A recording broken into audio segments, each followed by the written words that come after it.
ہوا کیا؟ حضرت یوسف علیہ السلام کو، بس آخری بات، زلیخا جب لے گئی نا 7ویں کوٹھڑی میں، آخری کوٹھڑی میں لے گئی زلیخا،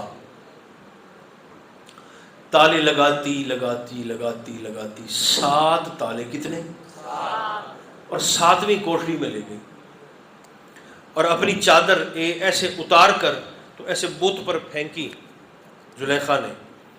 تو جناب یوسف نے پوچھا کہ یہ کیا کیا ہے؟ تو وہ کہنے لگی کہ چونکہ یہ میرا خدا ہے اور میں نے ارادہ کر لیا ہے گناہ کا، گناہ تو میں کہہ رہا ہوں، تو میں نہیں چاہتی کہ یہ میرا خدا مجھے یہ فیل کرتا ہوا دیکھے، تو میں نے چادر ڈال دی ہے اس پر. اب آپ قرآن شریف سنیں اور آپ حیران ہو جائیں. سچی بات تو یہ ہے کہ روح کانپ اٹھتی ہے جب ترجمہ سنیں. اللہ کریم نے کیسی منظر کشی کی. اللہ پاک ارشاد فرماتا ہے وَلَقَدْ هَمَّتْ بِهِ وَهَمَّا بِهَا لَوْلَا أَن رَّأَىٰ بُرْهَانَ رَبِّهِ. ترجمہ سنیں. اللہ فرماتا ہے زلیخا نے یوسف کا ارادہ کر لیا. دوبارہ سنو، زلیخا نے یوسف کا ارادہ، بولو، کر لیا. اور وَلَقَدْ هَمَّ بِهَا، اور یوسف بھی زلیخا کا ارادہ کر لیتے اگر اس 7ویں کوٹھڑی میں اپنے رب کی واضح برہان نہ دیکھ لیتے. یہ قرآن ہے. زلیخا دا ارادہ کر لیا یوسف دا، تے یوسف بھی زلیخا دا ارادہ کر لوے ہا اگر اس کوٹھڑی دے وچ اپنے رب دی برہان نہ ویکھے. برہان کیا ہے؟ وہ دلیل کیا ہے جس نے جناب یوسف کو ارادہ کرنے سے باز رکھا؟ مفسرین قرآن وہ فرماتے ہیں کہ اس 7ویں کوٹھڑی میں جب جناب زلیخا نے ایسے چادر پھینکی نا بت پر، تو جناب یوسف کی نگاہ پڑی سامنے والی دیوار پر. جناب یوسف علیہ السلام کے والد گرامی حضرت یعقوب علیہ السلام، جو یوسف کے والد بھی ہیں، یوسف کے مربی بھی ہیں، جناب یوسف کے مرشد بھی ہیں. بولو مرشد ہیں کہ نہیں؟ بولیے مربی ہیں کہ نہیں؟ تربیت کرنے والے ہیں کہ نہیں؟ اور نبی بھی ہیں اور والد بھی ہیں. تو آپ نے نا ایسے دیوار میں اپنے والد گرامی کا نورانی چہرہ دیکھا. کہاں بھلا؟ اس 7ویں کوٹھڑی میں. اور کیا دیکھا؟ حضرت یعقوب علیہ السلام نے نا یہ شہادت کی انگلی ایسے اپنے دانتوں میں لی ہوئی ہے ایسے، اور حیرت سے جناب یوسف علیہ السلام کو دیکھ رہے ہیں. جب دونوں کی نظریں چار ہوئیں تو سرکار یعقوب فرمانے لگے یوسف تو نبیاں دا پوتر ہے تو نبیاں دا پوتر ہے، تیری رگوں میں خون نبوت دوڑ رہا ہے. یہ بات ذہن میں رکھنا. اگر خدا پناہ یہ ارادہ بھی تو نے کر لیا تو وہ بے نیاز ہے، اور ایسا بے نیاز ہے کہ تجھے نبیوں کی لسٹ سے نکال کے باہر کر دے گا.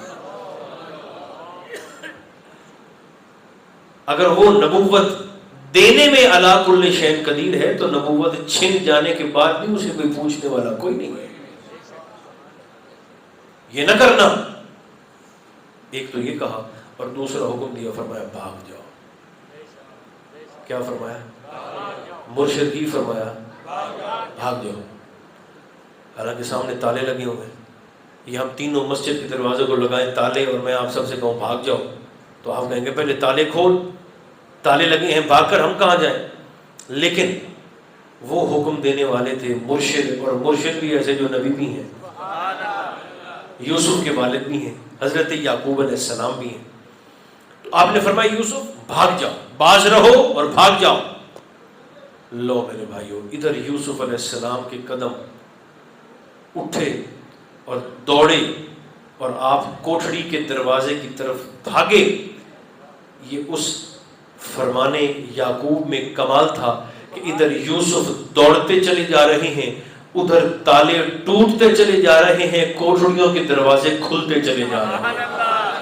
اس کا مطلب ہے قرآن مقدس سے پتہ چلا، کوئی سنی شیعہ دیوبندی وہابی کی بات نہیں، قرآن مقدس کی مقدس آیات سے ہمیں پتہ چلا کہ اگر سائیں زندہ ہو، سائیں شیخ سعدی فرماتے ہیں کہ ایک بھیڑیا پیچھے لگا بکری کے، بس بات ختم ہو گئی، شکار کرنے کے لیے نا بھیڑیا بکری کے پیچھے لگا، تو بکری پہاڑ پہ چڑھ کر ایسے اس نے آگے رستہ نہیں، نیچے چھلانگ لگائی تو نیچے دلدل تھی، اسے پتہ نہ چلا تو بکری دلدل میں گر گئی، پھنس گئی۔ اس کے پیچھے پیچھے جو بھیڑیا شیر تھا اس نے بھی پہاڑی سے چھلانگ لگا دی، وہ بھی نیچے دلدل میں پھنس گیا۔ اب جب مغرب کا وقت ہوا، شام کا وقت، عصر کا وقت ہوا، حالانکہ موت دونوں کے سر پہ منڈلا رہی ہے، لیکن سعدی فرماتے ہیں کہ وہ بکری نا شیر کی طرف دیکھ کر بڑی طنزیہ انداز میں ہنسنے لگ گئی۔ تو شیر نے کہا تم ہی مرنی ہے تو میں بھی مرنا، دلدل میں پھنس گئے، موت سر پہ کھڑی ہے، لیکن تو مجھے دیکھ کر ہنس کیوں رہی ہے؟ اب سعدی کا کلام، سعدی فرمانے لگے کہ وہ بکری اسے کہنے لگی کہ ابھی میرا مالک، میرا سائیں، گڈڑیا، چرواہا، شیپرڈ، اس نے کہا ابھی وہ میری سہیلیوں کو، دوسری بکریوں کو اکٹھا کرے گا گھر لے جانے کے لیے، اور جب ایک ایک بکری کو گنے گا تو مجھے اندر نہ پا کر میرا سائیں پریشان ہو جائے گا، اور مجھے ڈھونڈتا ڈھونڈتا تلاش کرتا کرتا یہاں تک ضرور آئے گا، اور مجھے اس دلدل سے بچا کر موت کے منہ سے نکال کر ضرور لے جائے گا۔ تے میں ہستی تا ہاں کہ میرا سائیں مینوں لے جا سی، پر تیرے مگر تیرا سائیں کوئی نہیں، میں تو موت سے بچ جاؤں گی مگر تجھے کون موت کے منہ سے آ کر بچائے گا؟ تو سرکار سعدی فرماتے ہیں کہ اگر سائیں زندہ ہوں تو بکریاں بچ جاتی ہیں، تو پھر بندہ مومن ہے، بشرطے کہ کسی کو اپنا سائیں بنا لیا جائے۔ ہاں، بنانے سے پہلے دیکھو، بنانے سے پہلے سوچو، بنانے سے پہلے پرکھو، لیکن جب اپنا ہاتھ اور اپنا دل کسی کو دے دو تو اس کے بعد پھر سوچنا گناہ کبیرہ سے کام تو نہیں گناہ ہوگا۔ پھر جب دے دو تو پھر اللہ کی ذات پہ بھروسہ رکھو، اس یقین کے ساتھ کہ یہی وہ راستہ ہے جو ہمیں اللہ کی رضا کی طرف لے کے جائے گا۔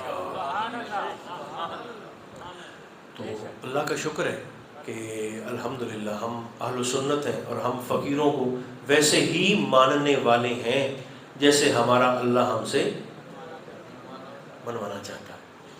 تو اب جہاں ابھی ہم سارے دعا کرتے ہیں تو وہیں ہم انشاءاللہ اپنے وطن عزیز کے لیے بھی دعا کریں گے کہ اللہ پاکستان کو اندرونی بدنیتوں اور بیرونی بدنیتوں دونوں طرح کے دشمنوں سے ہمارے ملک کو اللہ محفوظ رکھے۔ دعا کر لیں۔